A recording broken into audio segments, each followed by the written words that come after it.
Be ready for the dictation. 5 seconds to go.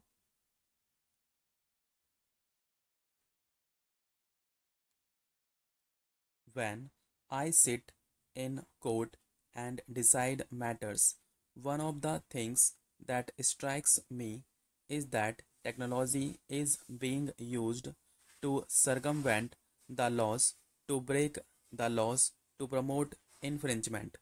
The only way we can deal with violations and bring people in conformity with the law is again to use technology in the right way.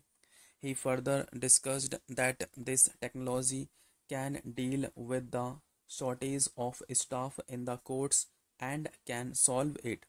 As a Chief Justice, the biggest problem that I face is that all judges are requesting a large number of stenographers and there is not enough pool available.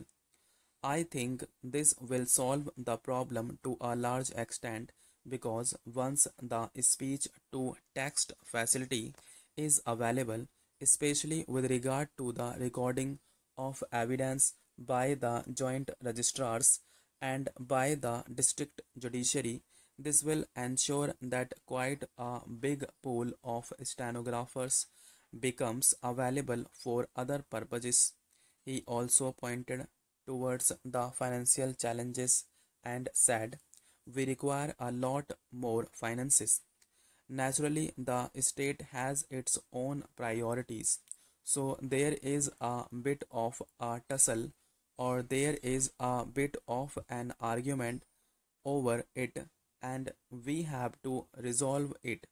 He said that efforts are underway to develop hybrid court facilities in all 691 district courtrooms in Delhi with a budget of about rupees 387 crore.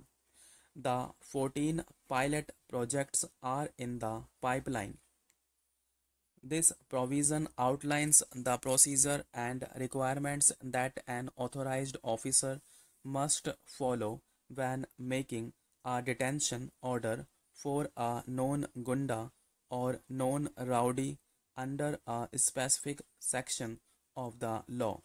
It says that when an authorized officer makes a detention order, the authority must immediately report the action to both the government and the Director General of Police Kerala. The report should include a copy of the detention order and any supporting records that are relevant to the matter. The detention order issued by the authorized officer is temporary and can only remain in effect for a maximum of 12 days, excluding public holidays. This 12-day period begins from the date the person classified either as a known gunda or known rowdy is detained. For the detention order to remain in force beyond the initial 12-day period, it must be approved by the government. In essence, this provision ensures that the power to detain individuals is exercised with oversight and within a limited time frame unless further approval is granted by higher authorities. This mechanism provides a check to prevent the misuse of detention powers and ensures accountability. As stated earlier, the detention order in the case of the detainee was issued on 11/4/2024. The detainee had requested for information under the Right to Information Act, seeking information about the date on which the authorities have complied with the mandate under Section 3(3) of the Act.